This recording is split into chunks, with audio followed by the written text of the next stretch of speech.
Buenas tardes. Buenas tardes, Buenas tardes, Buenas doctora. tardes, doctora. Buenas tardes, doctora. Buenas tardes, doctora. Buenas tardes con todos. Bueno, hoy día vamos a continuar con el segundo taller de Derechos Humanos, pero antes vamos a terminar de exponer los dos grupos que faltaban del anterior taller. Así también damos un poco de tiempo para que ingresen todos los compañeros que faltan. Creo que quedaba el grupo 5 y 6, ¿verdad? Por Sí, favor, doctor. grupo 5. Listo.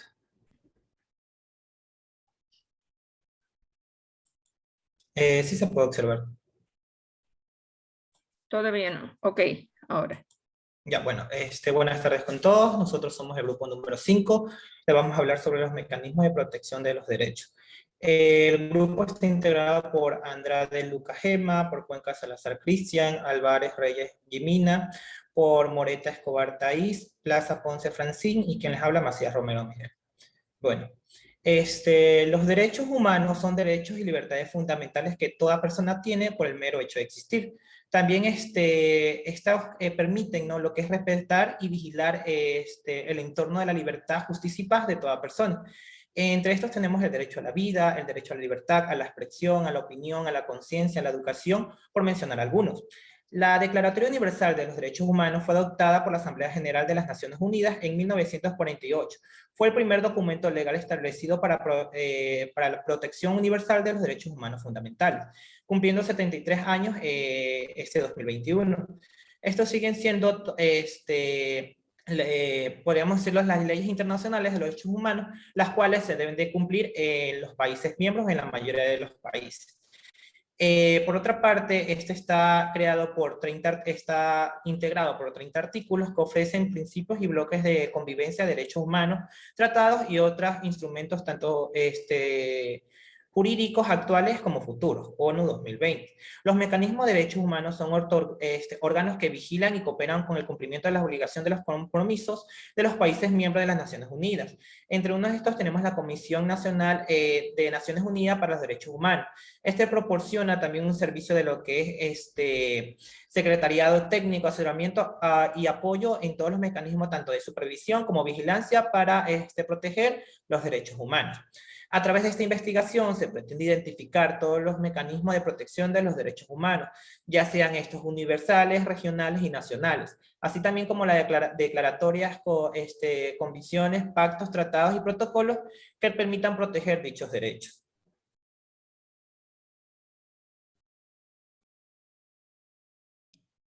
Ok, el resultado de la investigación. El Sistema Universal de Protección de los Derechos Humanos es el conjunto de normas sustantivas y procesales, así como de organismos con alcance internacional pertenecientes a la ONU, cuyo fin es la promoción y protección de los derechos humanos universales. Este sistema está integrado por el Sistema de Tratados de Derechos Humanos y el Sistema de Órganos de Derechos Humanos. Los tratados de derechos humanos son instrumentos adoptados por el derecho internacional para darle una base jurídica a la protección de los derechos humanos y son firmados y ratificados voluntariamente por los estados en ejercicio pleno de su soberanía.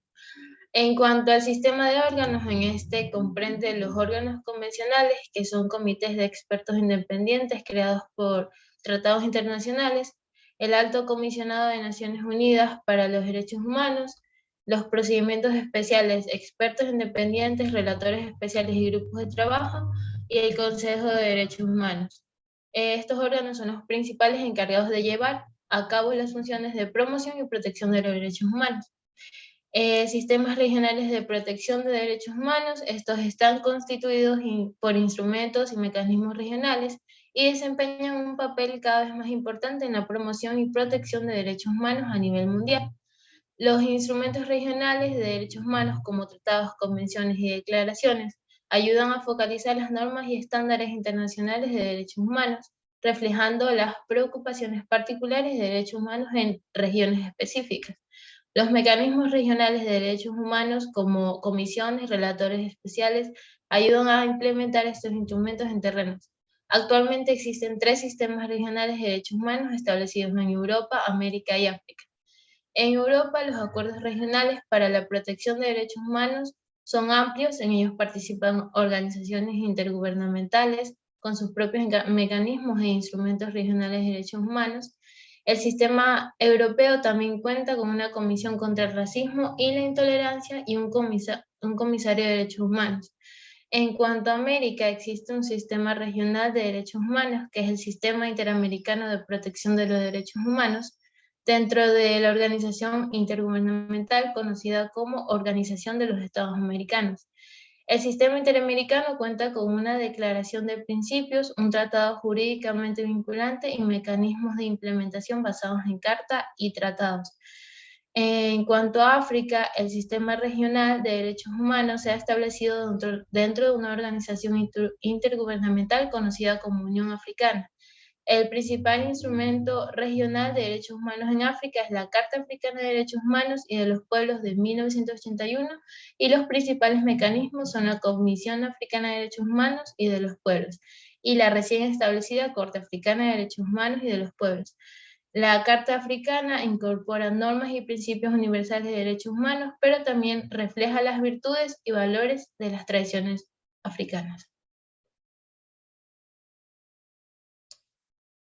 En cuanto a sistemas nacionales de los derechos humanos en el Ecuador, el ente regulador que garantiza los derechos humanos es el Estado ecuatoriano, a través de la Constitución, compuesto de normas y principios que el Estado se ha comprometido a respetar en todo lugar, en cualquier tiempo, el respeto de todas las personas sin discriminación alguna. El Estado asume las obligaciones y deberes a respetar, proteger y realizar estos derechos. La obligación de respetar significa que el Estado debe abstenerse de interferir o limitar el disfrute de los derechos humanos. La obligación de proteger exige que el Estado tome las medidas necesarias para prevenir, impedir y, en su caso, investigar y sancionar los abusos o violaciones contra los derechos humanos cometidos por cualquier persona o grupo. Entre los sistemas creados por el Estado ecuatoriano para garantizar los derechos humanos se encuentra la Defensoría del Pueblo, que es el ente máximo de regulación de los derechos humanos en el Ecuador. Es la institución nacional de derechos humanos en el marco de su competencia y atribuciones constitucionales y legales. Tiene la misión de promover y tutelar los derechos humanos de los habitantes en su territorio.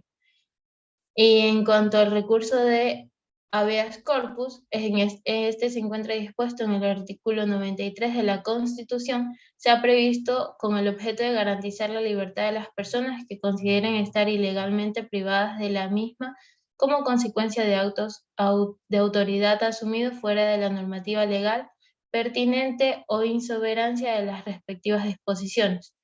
El recurso de habeas data se haya establecido en el artículo 94 de la Constitución, garantiza el derecho de las partes a acceder a los documentos o informaciones que respecto a sí misma o a sus bienes se encuentren en entidades públicas o privadas, a fin de solicitar la actualización, rectificación, eliminación o anulación de ser erróneos los datos o informaciones.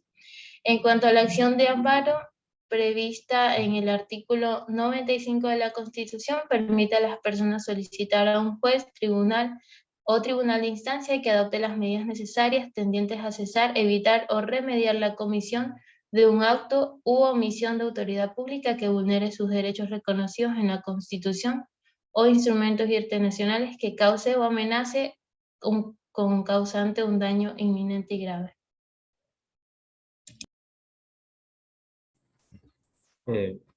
Bueno, los mecanismos de protección de derechos humanos. No prenderé la cámara porque estoy un poco delicado de salud. Bueno, primero hay que tener claro que el término genérico convención es sinónimo del término genérico tratados. Y el término protocolo ya se emplea para designar acuerdos menos formales que los tratados, convenciones o convenios. Bueno, los tratados. Un tratado es un documento en el que se recoge el acuerdo en materia política, económica, social, etc. Estos pueden ser bilaterales como multilaterales entre países. Son una de las herramientas más importantes en la diplomacia internacional y la resolución de conflictos. Ambos permiten que los estados se unan y superen desafíos a través de principios jurídicos.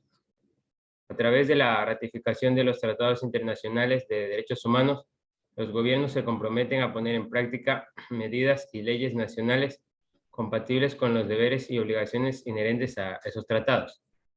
Además, los estados ratifican o se adhieren a los tratados y sus protocolos facultativos de forma voluntaria. Cuando un estado pasa a ser parte en un tratado o protocolo, asume la obligación jurídica de aplicar sus disposiciones y de informar periódicamente a un órgano de tratado de las Naciones Unidas que está compuesto por expertos independientes. Una serie de tratados internacionales de derechos humanos han conferido una base jurídica a los derechos humanos inherentes y han desarrollado el conjunto de derechos humanos internacionales. Dentro de los principales tratados internacionales sobre derechos humanos están la Convención Internacional sobre la Eliminación de todas las formas de discriminación racial, que ha sido ratificada por 182 estados y otros 3 la han firmado sin ratificar. Y bueno, para entender esto es que cuando hablamos de que han sido firmadas es simplemente que los estados tienen esa intención de cumplir con el tratado, pero no están obligados aún a hacerlo y pueden abstenerse en ciertas situaciones, mientras que cuando ya está ratificado es porque, o sea, ya está aprobado y ahora sí están en la obligación de acatar con lo que dice dicho tratado. Bueno, también está el Pacto Internacional de Derechos Civiles y Políticos, ratificado por 173 estados y otros 6 lo han firmado. Pacto Internacional de Derechos Económicos, Sociales y Culturales, ratificado por 171 estados, otros 6 lo han firmado. La Convención sobre la Eliminación de todas las formas de discriminación contra la mujer, ratificada por 181 estados y firmada por otros 2. La Convención de la Tortura y otros tratos o penas crueles, inhumanos o degradantes, ratificada por 171 estados y firmada por otros 5. La Convención sobre los Derechos del Niño, que ha sido firmada y ratificada por todos los estados miembros de las Naciones Unidas, a excepción de Estados Unidos.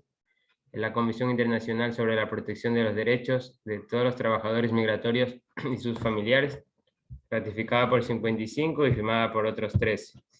La Convención Internacional para la protección de todas las personas contra las desapariciones forzadas, firmada y ratificada por 63 estados, y la Convención sobre los Derechos de las Personas con Discapacidad, ratificada por 182 estados y firmada por 9 más. Ahora bien, los pactos se sustentan en principio, condiciones, orientaciones y sigue una metodología en la que se asumen determinadas obligaciones o derechos comprometiéndose a su cumplimiento. Los principios son la ética pública, el respeto a la diversidad, la equidad en la democracia y la garantía en todos los derechos humanos. La mayor condición es la lucha contra la corrupción y la impunidad. El Pacto Social por la Vida y el Ecuador es una alternativa ciudadana que se originó en el mes de octubre del 2019, como una respuesta al estallido social que duró 11 días consecutivos y combinó protesta, paralización de las actividades, vandalismo y expresiones de inconformidad en el gobierno por la expedición del decreto 883. Los pactos de los derechos humanos se dividen en pactos internacionales de los derechos civiles y políticos y el Pacto Internacional de los Derechos Económicos, Sociales y Culturales.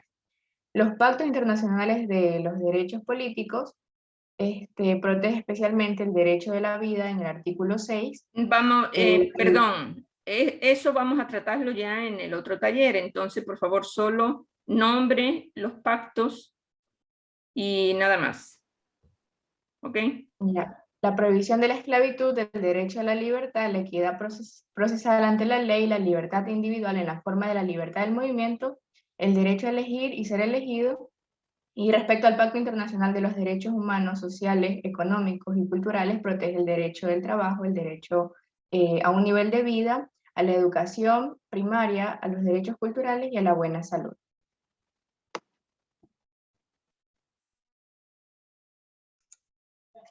Convenciones. Convención Internacional sobre la Eliminación de todas las formas de discriminación racial. Fue aprobada en la Convención en diciembre de 1965, cuando se aprobó la Declaración Universal de los Derechos Humanos. Tras definir la discriminación racial, la Convención establece en 6 artículos detallados las obligaciones de los estados que parten de una lucha contra el flagelo.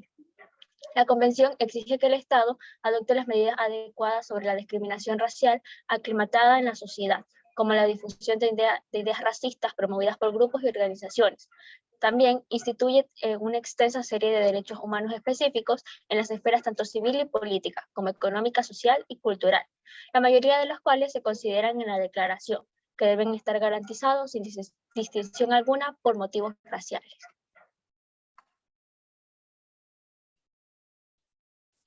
Convención sobre los derechos de las personas con discapacidad. La Convención sobre los Derechos de las Personas con Discapacidad entró en vigor en el 2018. Su designio es promover, proteger y asegurar el goce pleno y en condiciones de igualdad de todos los derechos humanos y libertades esenciales por todas las personas con discapacidad y promover el respeto de su dignidad inherente. Los principios de la presente convención serán el respeto de la igualdad inherente, la autonomía individual, incluida la libertad de tomar las propias decisiones y la independencia de las personas, la no discriminación, la participación e inclusión plenas y efectivas en la sociedad, el respeto por la diferencia y la aceptación de las personas con discapacidad como parte de la diversidad y las condiciones humanas, la igualdad de oportunidades, la accesibilidad, la igualdad entre hombres y mujeres, el respeto de la evolución de las facultades de los niños con discapacidad y de sus derechos a promover su identidad. Convención sobre la eliminación de todas las formas de discriminación contra la mujer. Sí, eso vamos a verlo también, por favor, solo lo nombra. Nada más. ¿Algo más? ¿Alguna otra convención? Convención contra la tortura. Esa también vamos a verla. ¿Ya? ¿Qué más? Convención sobre los derechos de También vamos a verla. Convención Internacional sobre la Protección de los Derechos de todos los trabajadores migratorios y de sus familias. Esa puede decir algo. Ok, la Convención Internacional sobre la Protección de Derechos de estos trabajadores migratorios y de sus familiares se aprobó en diciembre de 1990. Es aplicable en todo el proceso migratorio, desde la preparación para la migración, la partida y el tránsito hasta el periodo total de la permanencia y la actividad remunerada en el estado de empleo, así como el regreso al estado de origen o la residencia habitual. La mayoría de los derechos guardan relación con el estado receptor, aunque también hay obligaciones específicas para el estado de origen. La Convención define los derechos económicos, sociales y culturales de los trabajadores migratorios, teniendo en cuenta su situación particular. Así, como mínimo, se debe prestar al trabajador atención médica de urgencia de la misma manera que se presta a un nacional, mientras que los hijos de los trabajadores migratorios tienen el derecho fundamental al acceso de la educación independientemente de la legalidad de su situación. Texto extraído de un folleto de las Naciones Unidas 2012. Convención Internacional para la Protección de todas las personas contra las desapariciones forzadas. Ahí nomás, por favor, solo el nombre.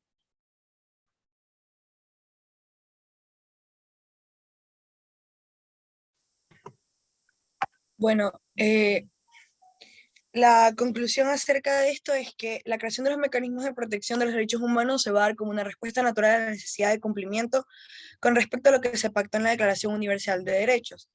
Teniendo en cuenta que ahora esta tiene un carácter jurídico, las herramientas y entidades responsables de vigilar que estas normativas se respeten empiezan a jugar un papel fundamental para que se logre mantener la armonía colectiva. Sin embargo, en sus inicios el cumplimiento de derechos humanos se dio más que nada como un compromiso moral entre mandatarios que como un planteamiento netamente legal. Entonces su incursión dentro de las legislaciones de los países se ve guiada siempre por los deseos de los mandatarios y de los grupos de poder del lugar. Y estos siguen sus propios ideales y no necesariamente mantienen las bases sobre las que se cimentó esta declaración, dando lugar a que el trabajo de los mecanismos de protección se vaya a entorpecer, porque ellos muchas veces no tienen la capacidad de ir por encima de las leyes, aun cuando éstas atropellen los derechos fundamentales. A esto vamos con lo que, debido a las violaciones actuales de derechos humanos, se va a comprobar que existe una necesidad de establecer no solamente organismos que tengan la capacidad de operar por encima de las leyes de los países, sino también de que se formen vínculos de cooperación internacionales donde la impunidad que se les da a estas acciones inhumanas acabe. Gracias. Bueno, muy bien. Solo complementarles diciendo que las declaraciones, hay muchas declaraciones en el sistema universal y también en otros sistemas, los regionales. Estas declaraciones son instrumentos que contienen recomendaciones de políticas sobre un tema determinado. Tienen fuerza moral y tienen un campo amplio de aplicación, pero realmente no son de obligatorio cumplimiento. Entonces, aunque muchos estados adopten las declaraciones, como no son de obligatorio cumplimiento, pues a veces se olvidan y se vulneran derechos. En cambio, las convenciones, pactos y tratados, pues tienen lo que se llama el carácter vinculante, o sea que son de obligatorio cumplimiento. Y los estados pues están obligados a cumplirla, o sea, por ejemplo, si se ratifica, si se firma la Convención de los Derechos del Niño, ya el Estado, el Ecuador, que firmó la Convención de los Derechos del Niño, pues se comprometió a hacer un código jurídico, una ley que protegiera a la niñez y adolescencia. Entonces, por eso nació el Código de la Niñez y Adolescencia. Entonces, estas convenciones, pactos y tratados, pues si no se cumplen, pues también tiene salvaguardias, son presiones a nivel internacional, incluso presiones económicas para que se puedan cumplir. Bueno, eso sería un poco lo que vamos a tratar hoy día también, que vamos a ver algunas convenciones y algunas declaraciones. Vamos al grupo 6.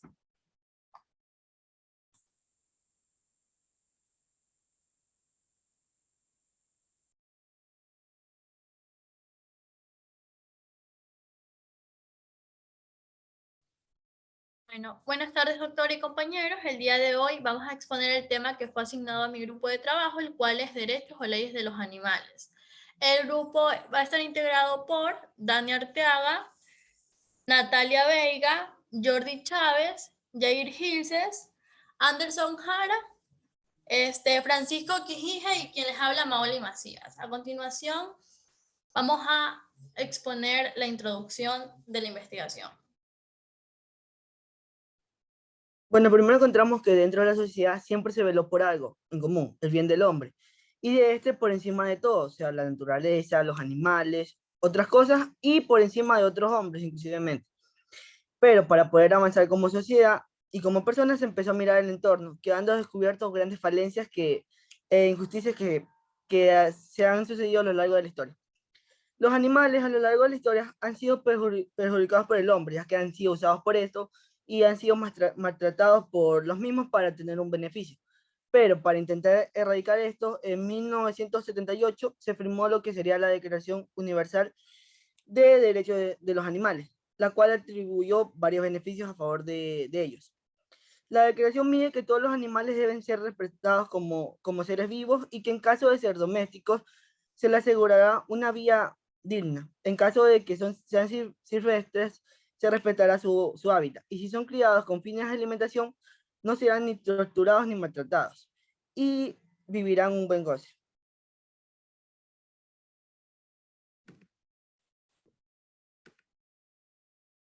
Teniendo presente que todos los animales poseen derechos, la falta de conocimiento y el desprecio por parte del hombre han encaminado a cometer crímenes contra el medio ambiente y los animales.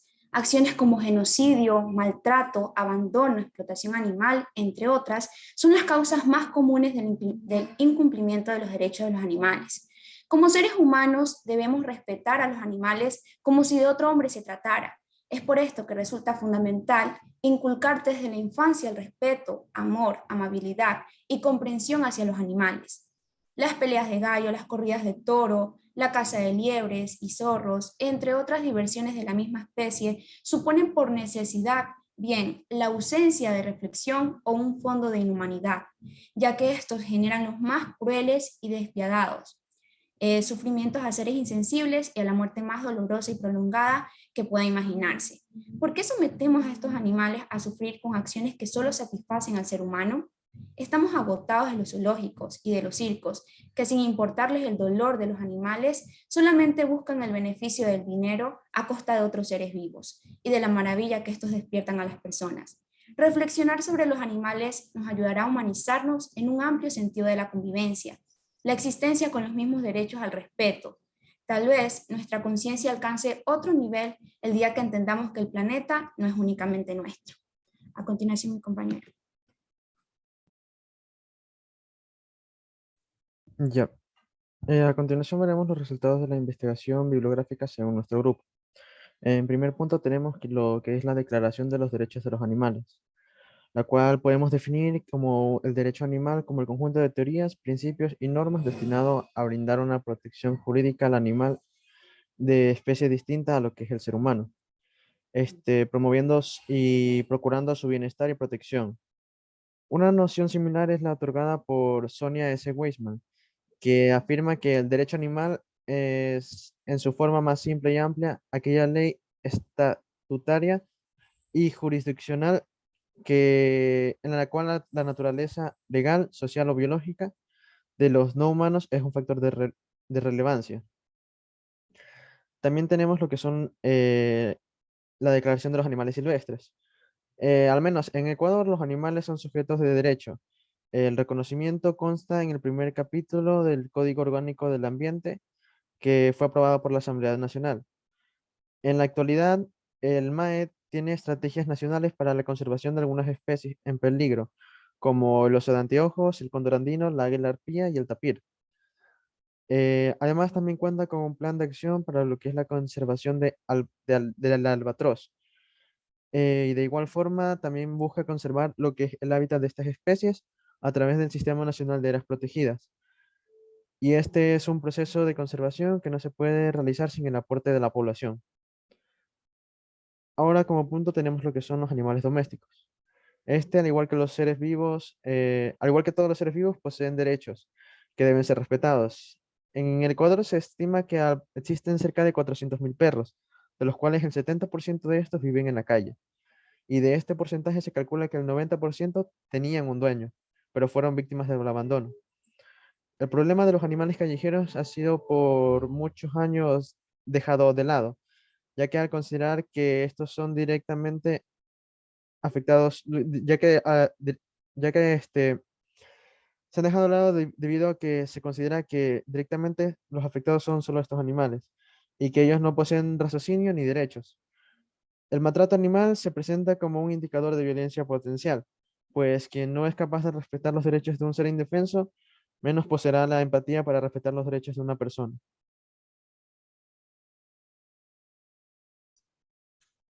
Animales para el consumo humano.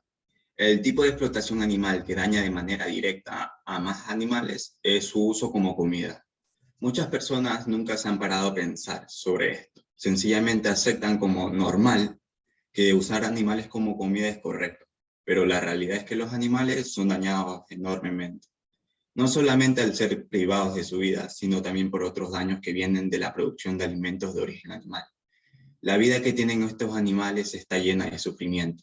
La gran mayoría de las gallinas y pollos que son criadas para el consumo de su carne o sus huevos suelen vivir en haciendas en espacios minúsculos.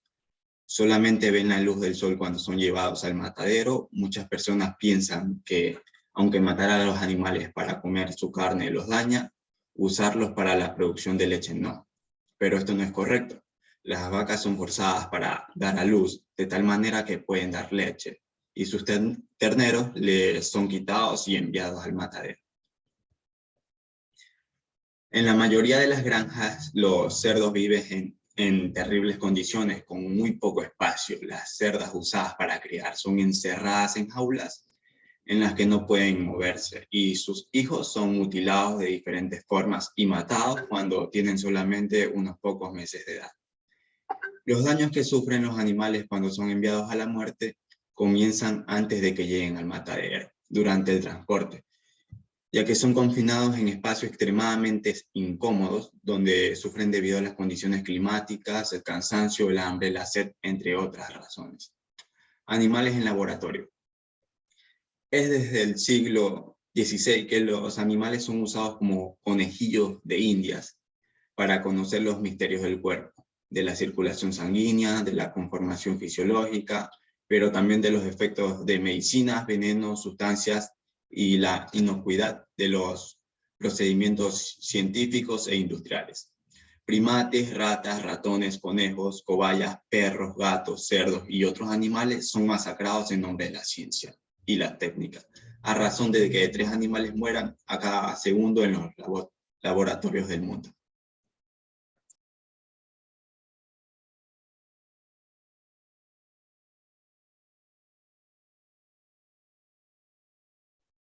A continuación tenemos lo que son también los puntos principales del reglamento establecido. Aunque bueno, en la mayoría de estas se dan solo en ciudades como son Quito, Ambato, Cuenca, Loja y otras. Pero lastimosamente en algunas partes del país estas aún no se cumplen. Bueno, tenemos las obligaciones primero, que son otorgar condiciones de vida adecuadas a las características del animal, educar, socializar e interactuar con el perro en la comunidad, mantener únicamente el número de perros que las normas de bienestar animal permiten, recoger y disponer sanitariamente los desechos del animal y cuidar que los perros no causen molestias a los vecinos. Entre las prohibiciones tenemos lo que es maltratar, golpear o someter al animal, abandonarlo o mantenerlo en aislamiento, encadenarlo, enjaularlo o confinarlo permanentemente a terrazas, patios, balcones o similares.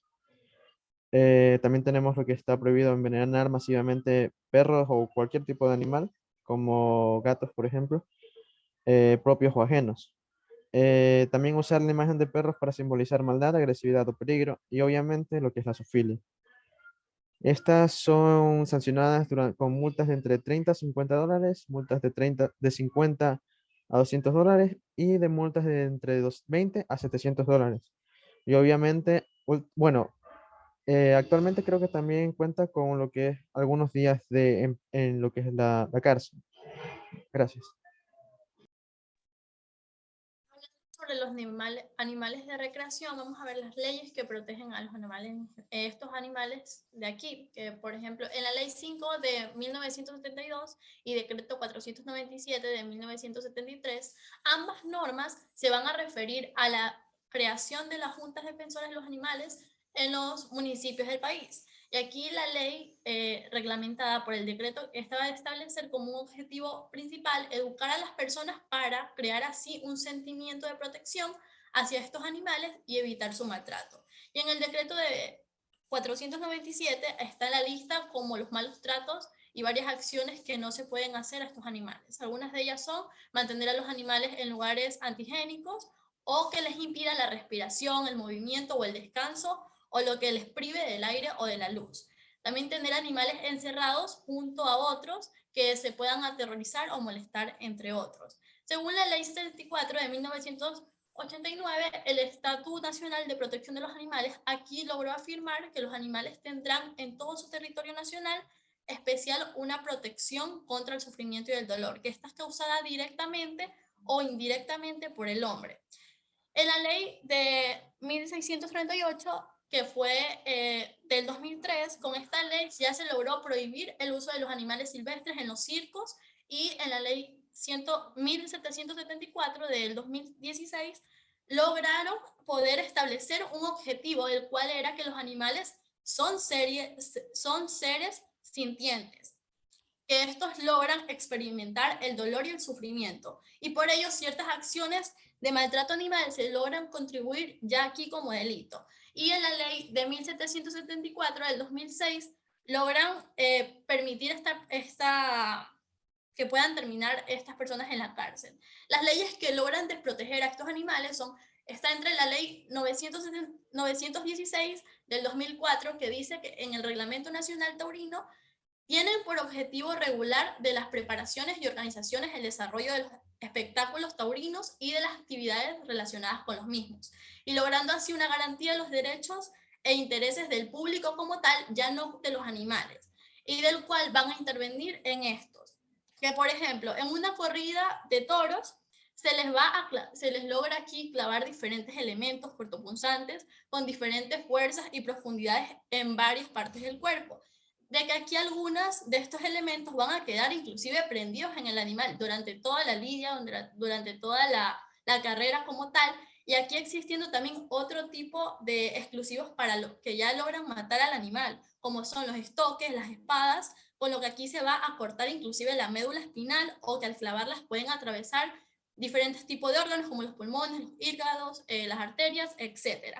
Pero también quiero mencionar sobre las normas que van a contradecir esto. Por ejemplo, de estas dos reglas, la existencia está del reglamento taurino, que esto como tal lo que va a hacer es que pregunta parcialmente, la pregunta es de por qué tenemos corridas de toros cuando existen leyes de protección animal desde hace 45 años, que resulta que las mismas leyes de protección también permiten el maltrato animal. Que esta viene a ser contradictoria, que muestra que la política del trato hacia los animales dictados en el Ecuador por las normas de protección no son claros.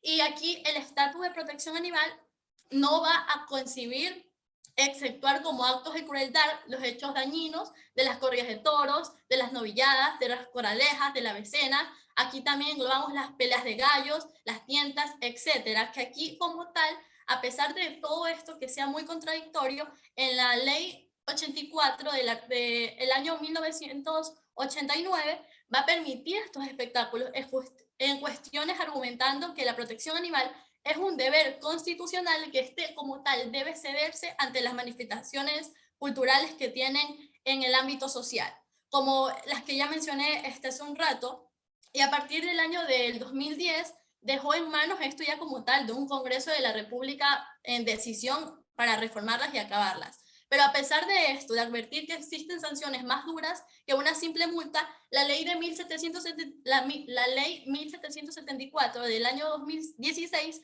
también permite este maltrato, que tiene menos de un par de incoherencias en todo este planteamiento, si nos ponemos a ver desde este punto y leer estas normas. Que, por ejemplo, dice en el primer artículo que los animales son como seres sintientes, no son cosas.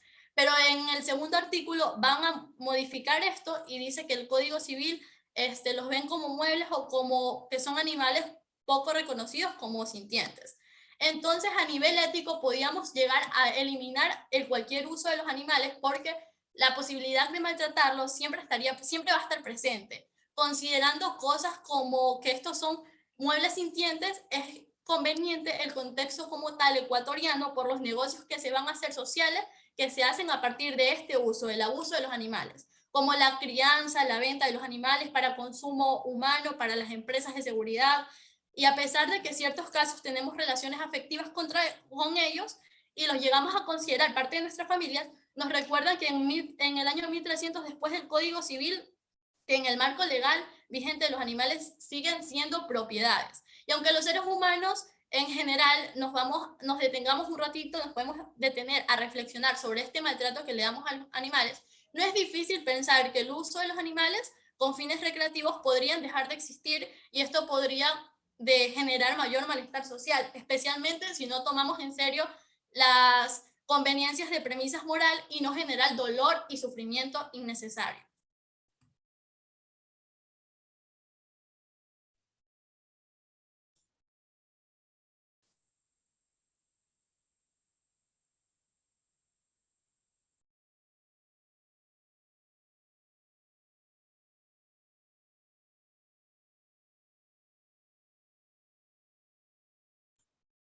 ¿Terminaron?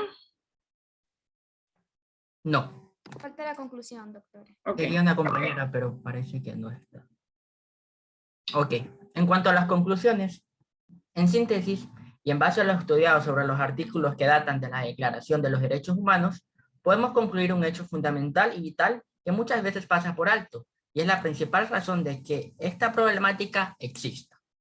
El hecho de que es preciso y necesario inculcar en cada persona, desde su niñez, que todos los seres vivos somos sujetos de derechos, independientemente de su especie y condición, de esta forma integramos seres pensantes a la sociedad y auguramos su respeto por la vida en general. Por otro lado, los animales pueden tener derechos sin tener obligaciones, pues no es extraño para nuestros ordenamientos jurídicos que haya sujetos de derechos que no tengan deberes. Hay que tener en cuenta urgentemente que se necesita la abolición o regulación de las conductas humanas, que impliquen un uso o abuso de los animales. Debemos avanzar, ya que se plantea en términos casuísticos, debido a que en muchas ocasiones el ser humano necesita inevitablemente de las lesiones o muertes de los animales. La justificación para abolir las conductas reside en la superioridad de los seres humanos frente a los animales, pero siempre y cuando se trata de necesidades básicas. En otro caso, el resto de los usos y abusos quedan en el olvido. Por esta razón debe existir ya una abolición de las conductas del ser humano y el control hacia los animales, permitiéndoles tener el derecho de vivir sin uso y abuso. Tengamos en cuenta que ellos son seres vivos, no merecen ser tratados como lo han sido todo este tiempo. Permíteles tener una vida sin abuso. Hagámoslos oír y valer sus derechos, porque ellos los necesitan y ellos los tienen. Muchas gracias.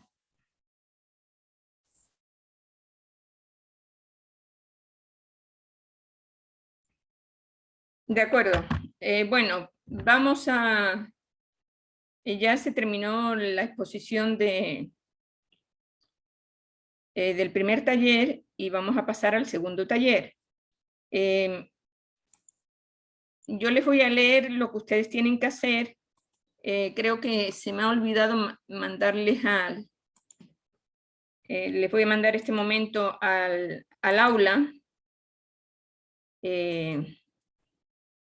la tarea, pero de todas maneras, mientras tanto, yo les voy a leer y ya les mando al aula para que ustedes puedan saber cuál les toca. Ustedes van a tener que trabajar en 6 documentos de protección de derechos humanos, mecanismos de defensa o de protección de derechos humanos. El primero, que lo harán las personas que entren en la sala 1 y así sucesivamente. El primero es la Convención sobre el Cambio Climático. Segundo, Declaración de las Naciones Unidas sobre los Derechos de los Pueblos Indígenas. Tercero, Convención sobre la eliminación de toda la forma de discriminación contra la mujer, en las siglas en inglés CEDAW. El cuarto, Convención de los Derechos del Niño. Quinto, Convención Interamericana de Belén do Pará, para prevenir, sancionar y erradicar la violencia contra la mujer. Y sexto, Convención Internacional contra la Tortura y otros tratos o penas crueles, inhumanas o degradantes. Esos 6 documentos van a ustedes investigarlos durante 45 minutos y van a hacer un informe que contenga los siguientes aspectos. Todos, especialmente, por favor, y eso sí les ruego que sean concretos. No podemos pretender en 45 minutos hacer un gran documento y esa no es la intención. La intención es conocer sobre estos temas, conocer que hay distintos mecanismos de protección, instrumentos de protección de derechos humanos. Entonces, simplemente es eso. Por eso yo les pido que sean concretos y breves. En este documento, pues tendrán que hacer: 1, la historia del documento, una breve historia del documento. 2, un resumen del documento diciendo que tiene tantas partes, tantos artículos, y a lo mejor lee 1 o 2 artículos de ellos, o los más importantes que se vean, pero que sean 1 o 2, no todos. El 3, avance de este mecanismo de defensa de los derechos en el mundo. 4, avance de este documento de protección en el Ecuador. 5, violaciones de esta convención tanto en Ecuador como en el mundo. Y 6, conclusiones. Entonces, ustedes trabajarán 45 minutos, después volverán a la plenaria. Hoy día pues veremos 1 o 2 grupos y continuaremos el próximo día. Obviamente yo he dejado... tienen que terminar el documento porque yo he dejado abierto para que los puedan subir hasta el domingo. O sea que cuando retomemos esto el miércoles, pues ya tiene que estar subido porque si no estaría caducada la tarea. Bueno, vamos a pasar. No sé si tienen alguna pregunta o alguna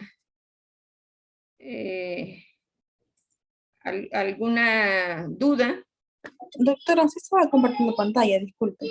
No, no estoy compartiendo pantalla. En este momento yo les voy a subir, mientras entren ustedes a la sala, yo les voy a subir a su aula virtual para que ustedes lo puedan ver. ¿Ok?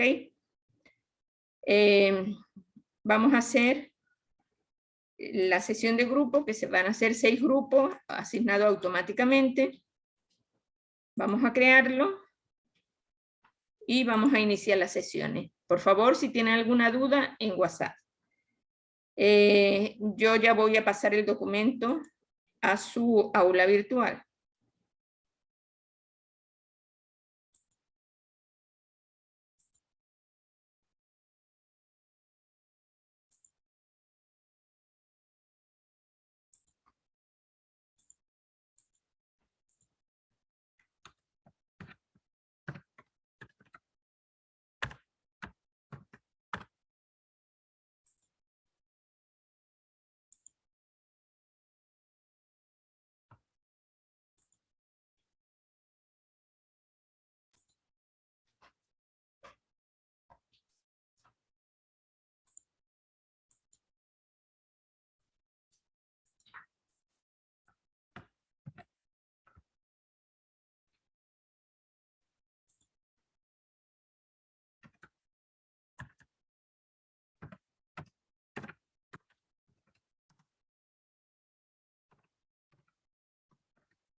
Bueno, señores, ya hemos regresado a la sala general y en el tiempo que nos queda vamos a intentar pues exponer algunos mecanismos de protección. Por favor, primero el grupo 4.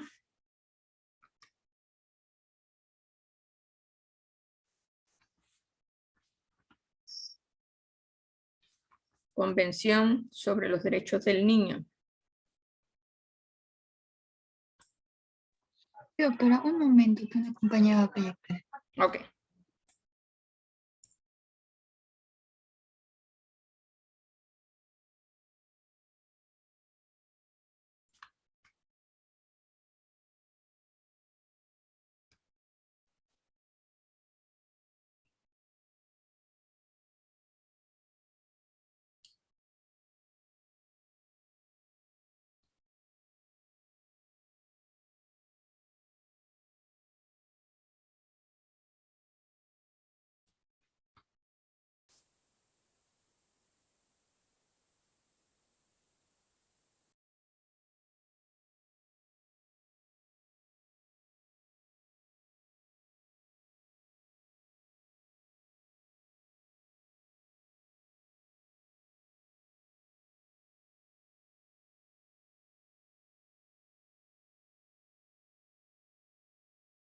¿Se puede observar? Sí, adelante. Ya. Nosotros somos el grupo 4, compuesto por Nayeli Zubiaga, Brigitte Villamar, Jimena Álvarez, María Cristina Carrillo, Cristian Cuenca y Jocelyn Castro. En esta ocasión vamos a hablar sobre la Convención de los Derechos del Niño. La historia de este documento está basada en que los niños debían tener derecho a ser alimentados, a no ser explotados, a no ser reclutados como soldados y derecho a tener una educación. Estos no fueron aceptados en su momento, por lo tanto se tuvo que recurrir a crear esta convención. Y es que desde a finales del siglo XIX y a comienzos del siglo XX, el mundo empezó a tomar una conciencia de que había que proteger la infancia, ya que prácticamente eso definiría nuestro futuro. Los niños en ese momento formaban parte del tejido laboral rural en la revolución industrial, ocupando los puestos entre la minería o la industria textil. Cobraban 2 o 3 veces menos que un adulto y se quejaban menos también. Cumplían jornadas de trabajo entre 12 y 14 horas, de lunes a sábado, sin posibilidad de estudiar o de divertirse. La abolición del trabajo infantil y el cuidado de los huérfanos que vivían en la extrema pobreza se daba sin ningún control, y fueron 2 de los puntos que impulsaron a la británica JEP a fundar Save the Children y a impulsar la Declaración de Ginebra sobre los derechos de los niños, sancionadas por la Sociedad de las Naciones, que era la predecesora de la actual ONU en 1924. Esta primera declaración, de solo 5 puntos, confería que el menor tenía derecho a la alimentación, a ser socorrido en primer lugar en un caso de catástrofe y a ser atendido por sus necesidades, y también a la educación. En 1948, tras la Declaración de los Derechos Humanos, la ONU comenzó a trabajar en la protección de los niños y niñas, pero fue en 1959 que la organización publica los 10 puntos de la Declaración Universal de los Derechos del Niño, reconociendo que es una parte fundamental de la sociedad. Desgraciadamente, su carácter como declaración no lo hacía obligatoria en su cumplimiento, y fue en 1978 que el gobierno de Polonia elevó a la ONU la propuesta de un modelo provisional para una Convención de los Derechos del Niño. Y tras 10 años de esfuerzo y de negociaciones, se puso de acuerdo con estados, organizaciones y otras instituciones a aprobar el texto definitivo de la Convención sobre los Derechos del Niño, cuyo cumplimiento esta vez sí sería obligatorio para todos los países que la aceptaran. Y fue un 20 de noviembre de 1989, fecha que quedaría marcada en los calendarios como un día que cambió la historia. La Convención de los Derechos de los Niños y Niñas se convirtió en ley en 1990, después de ser firmada por 20 países, incluido España, y en la actualidad es el tratado más ratificado del mundo, al que se han unido 195 países, entre los cuales no estaba Estados Unidos. Los 54 artículos de la Convención recogen a los derechos económicos, sociales, culturales, civiles y políticos de todos niños y a la vez define las responsabilidades que tienen los padres, profesores y médicos. Bueno, en cuanto al resumen, tenemos que la Convención sobre los Derechos del Niño es un tratado internacional que reconoce tanto a niños y adolescentes como sujetos de derecho. Fue elaborada durante 10 años con aportaciones de representantes de diversas sociedades, ya sea culturales y religiosas, y fue aprobada como Tratado Internacional de Derechos Humanos el 20 de noviembre de 1989. A lo largo de sus 54 artículos reconocen que los niños son individuos con derechos de pleno desarrollo físico, mental y también social, con derecho a expresar libremente sus opiniones y además también es un modelo para la salud, la supervivencia y el progreso de toda la sociedad humana. Esta convención como primera ley tiene sobre los derechos de los niños y niñas, es de carácter obligatorio para los estados firmantes. Estos países informan al Comité de los Derechos del Niño sobre los pasos que han adoptado para aplicar lo establecido en la Convención. Los derechos de la infancia se basan en 4 principios fundamentales, los cuales son la no discriminación, el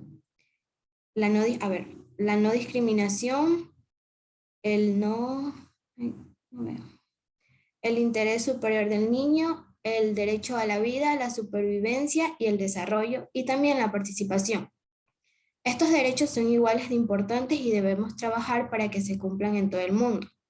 Además, reflejan en políticas que los gobiernos deben asegurar y en actitudes que todos debemos mantener para que cada niño o niña pueda vivir con dignidad y pueda desarrollarse.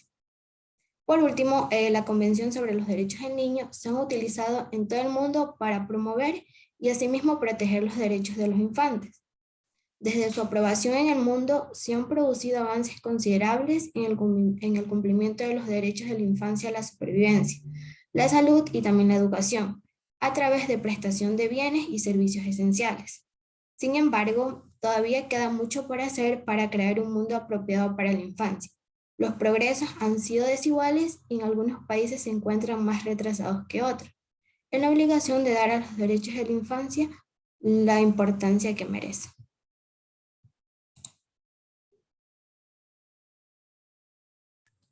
Avances de este mecanismo de los derechos humanos en la actualidad del mundo. Voy a hablar sobre la Convención de los Derechos del Niño. La Convención de las Naciones Unidas, 1989, sobre los derechos del niño recoge los derechos de todos los menores de 18 años. Todos los derechos son iguales de importantes y debemos trabajar para que se cumplan en todo el mundo, ya que esos derechos se reflejan en las políticas que los gobiernos deben asegurar y las actitudes de todos que tenemos que mantener para que cada niño y niña pueda vivir con dignidad. Un gran derecho conlleva una gran responsabilidad. Los derechos llevan asociados responsabilidades. Es decir, los artículos... A ver, no le muevas, por favor. Sube, por favor.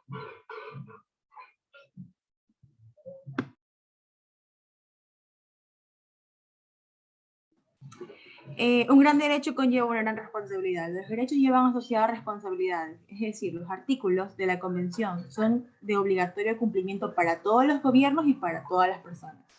Casi todos los países del mundo se han comprometido a cumplirlos y cada uno de ellos se ha reflejado en sus leyes y en sus políticas públicas, ya que existe un Comité de Derechos del Niño que vigila que los estados cumplan su compromiso, donde se puede denunciar los casos en el que los gobiernos no estén cumpliendo con su obligación. Uno de los derechos más importantes y fundamentales en los niños son la no discriminación, es decir, que todos los niños y niñas tienen los mismos derechos, en todo caso, en todo momento y sin excepciones. No importa su color de piel, su religión, su procedencia o las ideas de sus padres. Asimismo, el interés superior del niño, es decir, que cualquier decisión, ley o política que pueda afectar a la infancia, tiene que tener en cuenta qué es lo mejor para los niños y niñas. Cuando los adultos toman decisiones, tienen que pensar en cómo pueden afectar a los niños. Sobre el derecho a la vida, a la supervivencia y el desarrollo, todos los niños y niñas tienen derecho a vivir, a desarrollarse y alcanzar su máxima potencia en la vida. Esto incluye tener un derecho, por ejemplo, a una alimentación y a los alimentos adecuados, al agua potable, a la educación, a la atención sanitaria, al juego y al descanso, a actividades culturales y a la información sobre sus derechos. Asimismo, a la participación. Los menores de edad tienen derecho a ser consultados sobre las situaciones que les afecten y que sus opiniones sean tomadas en cuenta. Esto no significa que ellos puedan hacer siempre lo que quieran, sin hacer caso a los mayores. Las posibilidades de participación deben ir aumentando con la edad para que los niños y jóvenes vayan alcanzando su madurez.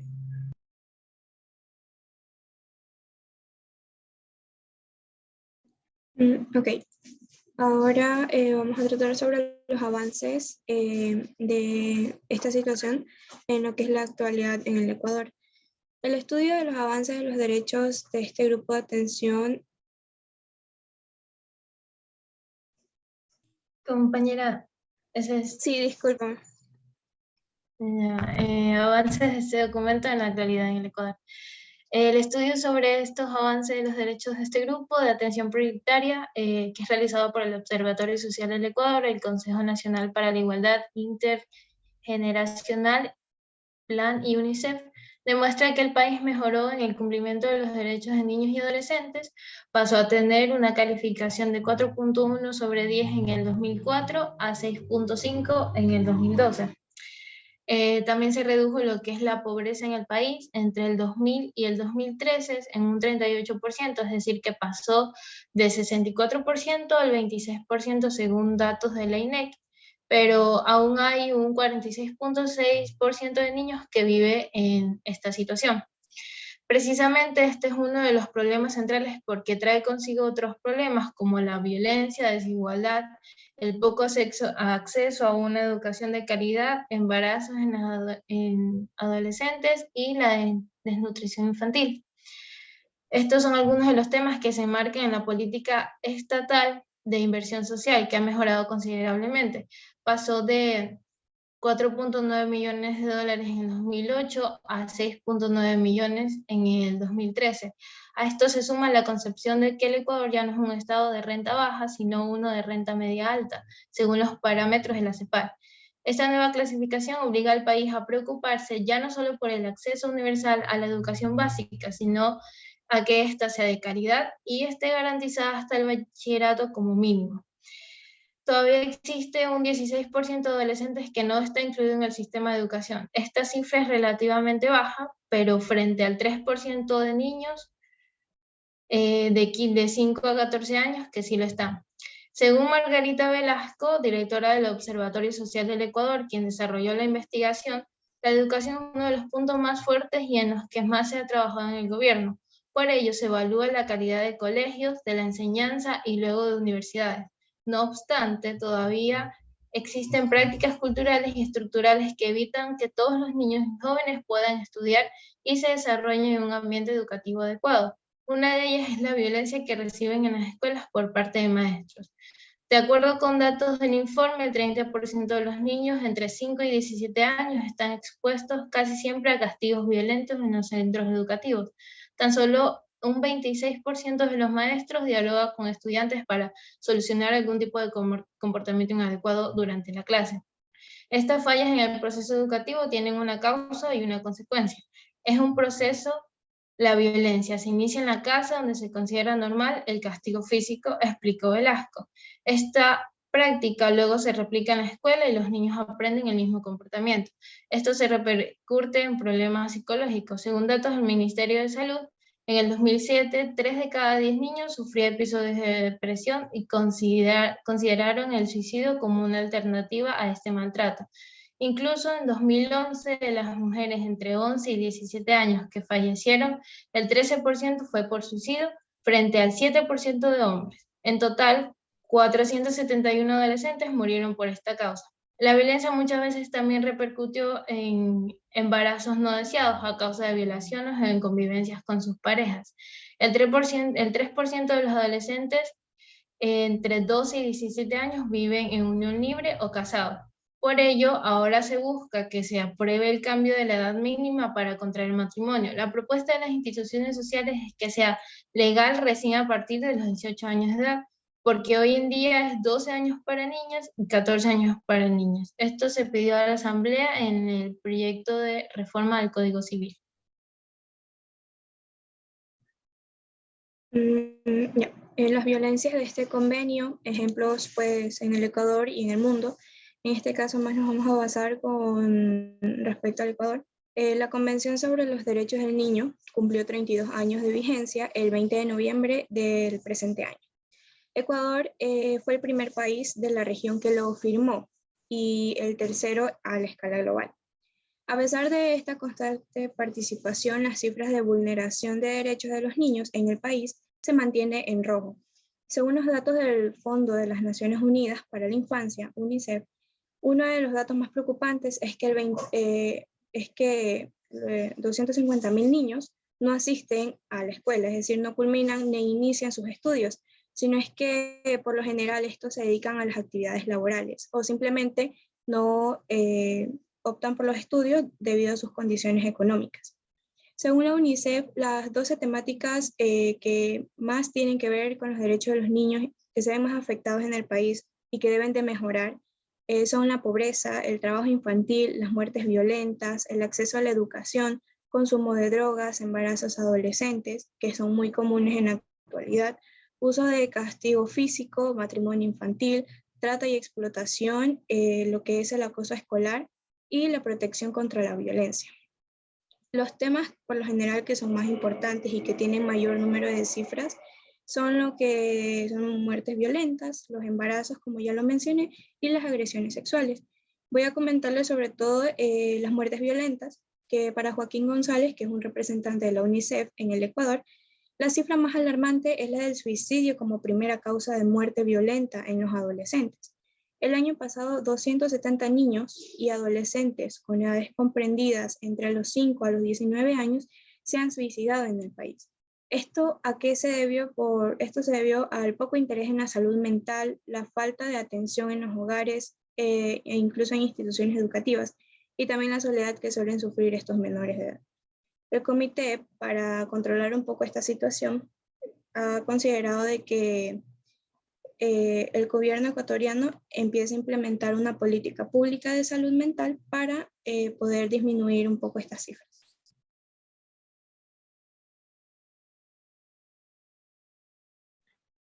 Conclusiones. La Convención sobre los Derechos del Niño fue creada ante la necesidad de proporcionar al niño una protección especial, pues en todos los países del mundo hay niños que viven en condiciones excepcionalmente difíciles. Esta convención es uno de los varios mecanismos de protección de derechos humanos que existen, y este tratado internacional se ha convertido en el acuerdo de derechos humanos más ampliamente ratificado de la historia y ha contribuido a transformar la vida de niños de todo el mundo. Reconoce a niñas, niños y adolescentes como sujetos de derechos y es jurídicamente vinculante. Esto quiere decir que su cumplimiento es obligatorio. Por esta razón, los gobiernos deben hacer que se cumplan todos los derechos recogidos en la Convención y así además ayudarán a las familias a garantizar estos derechos y también deben colaborar con otros países para que se cumplan en todo el mundo. Mediante sus 54 artículos, la Convención reconoce claramente el derecho de todo niño y niña, y no solo de algunos privilegiados con un nivel de vida adecuado, es decir, sin importar de dónde sean, ni de qué sexo o color de piel, ni qué lengua hablen, ni la situación económica de su familia, ni sus creencias o la de sus padres, ni si padecen de alguna discapacidad. Por ende, este mecanismo les permite expresarse libremente y desarrollarse física, mental y socialmente, pero también es un modelo para la salud, la supervivencia y el progreso de toda la sociedad. El Ecuador también está suscrito a la Convención de los Derechos del Niño y actualmente el país ha modificado su normativa nacional, dando paso a la aplicación del principio de interés superior, es decir, que sus derechos prevalecen por sobre los de las demás personas. Gracias. Bueno, muy bien. Hemos terminado esta convención. Quizá decirle que en época de pandemia, o sea, en todo este periodo de la pandemia, pues ha habido una disminución de los derechos de la niñez y adolescencia, básicamente lo que tiene que ver con la educación, por la falta de acceso a las tecnologías, que esto se va a traducir en una deserción importante, o se ha traducido ya en una deserción importante de niños de las extracciones más pobres y también de la zona rural dentro del sistema educativo. Entonces, eso es un retroceso importante para Ecuador. También, a consecuencia de la pandemia, Ha aparecido también el trabajo infantil porque hay un problema económico creciente, entonces eso también es otro retroceso. Y por supuesto, toda la parte del confinamiento ha agudizado los problemas de maltrato familiar.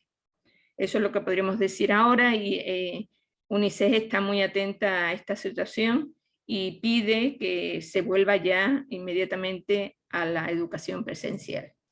Muy bien, señores, continuamos el próximo miércoles con los 5 grupos restantes. Yo lo que les pido, por favor, un poco más resumido. Ahí vamos a tratar el miércoles, ya vamos a dividir los grupos porque va a haber unas exposiciones sobre vulnerabilidades en el Ecuador. Ya les explicaremos, ahí haremos la división de grupo y también veremos unos temas que serían la base para esa exposición. Entonces, señores, hemos terminado por hoy. Muchísimas gracias y nos vemos el próximo miércoles. Doctora, muchas gracias. Dígame. Es que yo no pude asistir a la primera clase ayer, entonces me gustaría que se me pudiera quedar con nosotros un ratito porque me pudiera especificar ese taller para poder realizarlo. Muy bien, entonces salgan los demás, por favor. Gracias, doctora. Gracias, pasen bien. Gracias, doctora. Gracias.